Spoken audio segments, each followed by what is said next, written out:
Hi guys! Today we are learning how to remove Apple Music library from iPhone storage. First, unlock your phone and open the Apple Music app.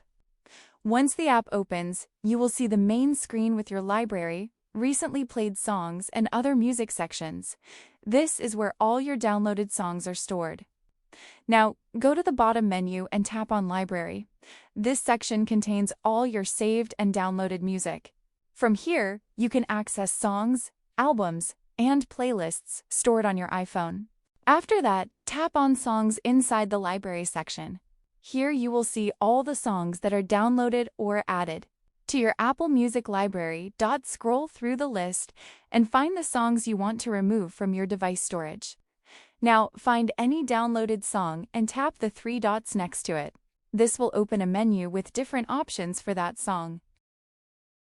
From here, you can manage or remove the downloaded file from your iPhone. This helps you free up storage without affecting your Apple Music account. Now tap on Remove Download or Delete from Library depending on the option you see. This will remove the song from your iPhone storage while keeping your account safe. After doing this, your storage will be cleared and Apple Music space usage will reduce. And that's how you can remove Apple Music library from iPhone storage easily. If this video helped you, make sure to subscribe and comment below for more simple iPhone tutorials.